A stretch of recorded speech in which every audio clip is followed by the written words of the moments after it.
Mr. Fertitta, the owner for the Houston Rockets, was not playing any games. And I'm here to tell you something. He's justified because let me tell you, when I look at the Houston Rockets, ladies and gentlemen, it's not just that you lost. It's that you lost Game 6 on your home court. You cannot have Kevin Durant healthy on the court averaging 33 against you. Clearly one of the prolific offensive juggernauts we've ever seen in this game. Kevin Durant has the Golden State Warriors up 2-0 in this series. Houston, with him on the floor, comes back and ties the series. With Kevin Durant on the floor, the Golden State Warriors go up 20 in Game 5. With them still on the floor, Houston comes back, takes the lead. And then the man goes down with 2 minutes and 11 seconds left in the third quarter with the calf injury that looked like an Achilles injury. And somehow over the course of the last 14 minutes, without Kevin Durant, you're the Houston Rockets and you have no answer.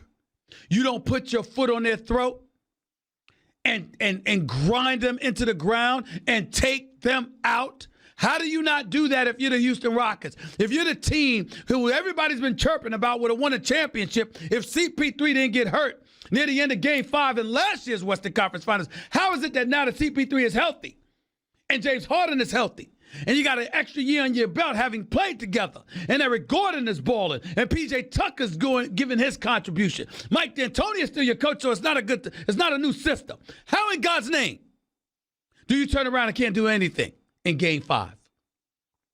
But that's what happened. And then Game 6.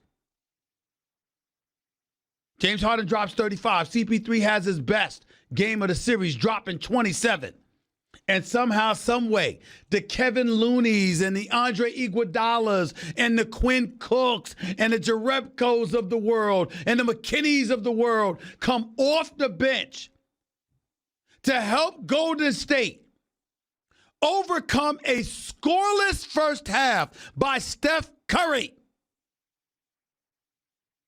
They keep you in the game until Steph Curry explodes for 33 points in the second half. I could go off about that, but why bother when you have the owner for the Houston Rockets, Mr. Tillman Fertitta, in only his second year or so owning the team, to do it for me? Listen to this man speak. Very upset right now. They kicked our ass on our home court. They beat us by 10 points in the fourth quarter. It's unacceptable, okay? We just have to be better, and I know that we're going to rise to the occasion, and our time's going to come. You know, James is 30 years old. Michael didn't win his first championship till 30. Hakeem didn't win his first championship till 30. I can promise you we're going to win some championships with James Harden, okay? Because we are not going to sit here. We will go to battle every year. We're going to have a strong offseason, and we're going to do whatever we can do to be a better team, okay? We are not going to sit on our hands. I can promise you that. Couple of points to pull from that, ladies and gentlemen. Couple of points to pull from that. Point number one. Tillman Fertitta was wrong about this much. Michael Jordan won his first title at the age of 27. He was 27 years old when he won his first title. Okay? Michael Jordan. That year, 1990-91, he was 27 years of age, played all 82 games, averaged 31.5 points on 53% shooting from the field. He was Michael Jeffrey Jordan.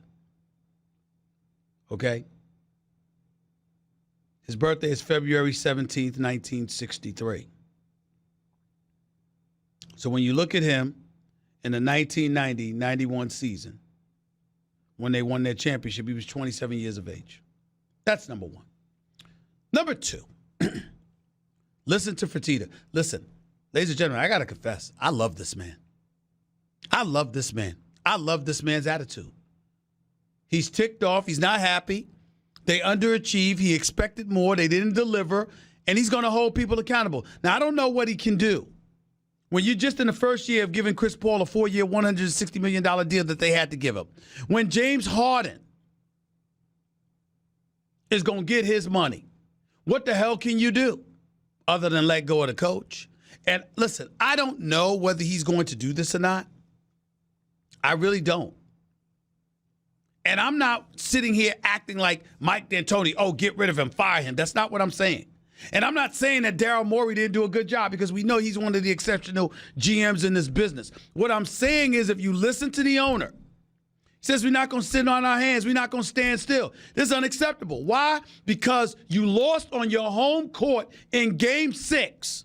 See, ladies and gentlemen, let me tell you a different philosophy, and this is why Stephen A. Smith, I guess why I'm not a president of basketball operations. Listen, because I know I would do a good job, but here's the reason why I'm probably not. See, I'd have a goon on my squad. Let me be very, very clear. Against league rules, I'll openly admit it, I'd have at least one goon on my squad. You know who that goon would be? It would be somebody that would be ready to punch his teammates in the face during practice if he had to. That's what it would be. That's what it would be. I'm telling you that right now. I think every team needs it. And Houston was devoted. And John, I'll tell you what, tell my producer something right now. Tell my godson, Jonathan, here, right in front of me. Let me tell y'all a little story about me. I played Division II ball. I played at Winston-Salem State for the Great Big House games, whatever the case may be. Cracked my kneecap in half so I could never really shine or whatever. But earlier in the part of my career, before I cracked my kneecap, tell you a little story, John. I had a teammate. His nickname was Shaq. Tall, relatively skinny dude. Wore goggles, high top. Yeah, what's going on? That's how I used to talk, you know? And I got into a game. And an opponent for the opposite team drilled three shots in front of my face. Just drilled 3 jumpers in my face. He said, yo, and they called me Saul. That was my nickname in college, Saul. And he said, yo, Saul, come here for a second. Yo, come here.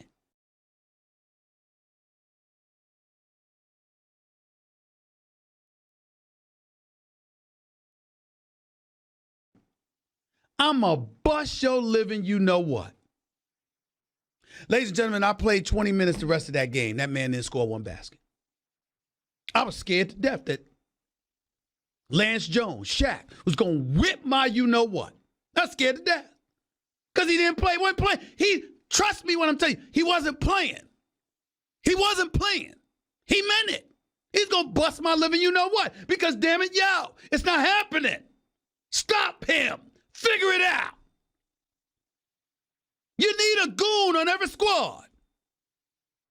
And a lot of times we look at some rough rider like a PJ Tucker, and we look at a guy who's hard-nosed, hardcore, and it's his job to defend whatever. No, I'm not talking about that kind of dude where he goes on the court and he's a rough rider. I'm talking about the kind of rough rider that makes you scared to be in the locker room or in practice with them because you're afraid of what they're going to do to you if you don't do your job. I think every team needs that. Remember Ken Bannister with the New York Knicks from back in the day? Remember Anthony Mason when Pat Riley found him off the scrap heap, God rest his soul? Remember guys like Xavier McDaniel, Maurice Lucas, the Bill Lamberts, the Rick Mahorns of the crew? Those dudes. Xavier McDaniels, those dudes. Charles Oakley's, those dudes. To me, every team needs one of those guys. Every team needs one of those guys. To a lesser degree, certainly not the enforcer that any of those guys are that I just mentioned. To a lesser degree, that's Draymond Green for the Golden State Warriors. Do you really want to not do your job and have Draymond Green as a teammate? Because let me tell you something about Draymond Green. He's a basketball savant. He knows the game. He's smart. You can't sit up there and look at Draymond Green and judge him by scoring. That's not what he does. If that's the case, Rodman would be a scrub bagging groceries instead of a Hall of Famer. It's how you play the game. It's the cerebral approach that you have towards the game because of your understanding about what everybody is supposed to be doing, along with yourself. And it's the athleticism and the fire in your belly and the competitive fervor in your belly that enables you to hold other people accountable. Why is Michael Jordan great? The GOAT. Why is Kobe Bryant worthy of being in the conversation? Because, ladies and gentlemen, it wasn't just about them and their ability to put the ball in the hole. It was about the fire in their belly that made them hold you accountable. That made them say, I don't give a damn about your friendship. I don't give a damn if you like me. I don't give a damn if we don't get along. You better do your damn job or else. That was them. As great as they were, Kobe and MJ had a little bit of goon in them. They had a little bit of goon in them. Where's that in Houston? It's non-existent. It's a big reason why they lost. It's a big thing that Fertitta was alluding to. And it's why I believe it's possible. I don't know, but it's possible. Fertitta might make a coaching change. I put nothing past this man. He ain't playing. D'Antoni is not safe right now. This was an incredible loss of a series for him. It was an indictment against whether or not you can win playing his brand of basketball. And you can act like it's an indictment against James Harden, too, because he's no Steph Curry, as we've learned, and we got that. But the brother did average nearly 35, shooting nearly 45% from the field, and over 30% from three-point range. It's not like he didn't ball. It's not like he sold out. It's not like he did a disappearing act like a couple of years ago against the Spurs. He just wasn't Steph Curry. But what position was James Harden put in to succeed? We don't want to talk about that, do we? Well, guess what? We will.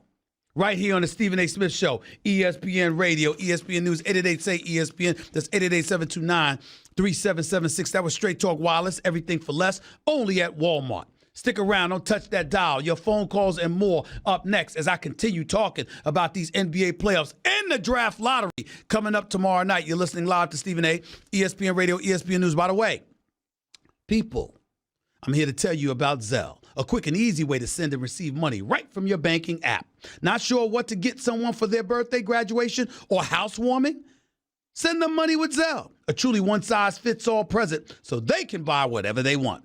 The money goes directly into their bank account, typically within minutes if they are already enrolled. With Zelle, so they don't have to wait long to spend it on the perfect gift for themselves. Look for Zelle in your banking app or get more info at ZellePay.com. Terms and conditions apply. This show and all of ESPN is streaming live on the ESPN app. Now with ESPN Plus, where you get more ESPN. Download the ESPN app today and take ESPN everywhere.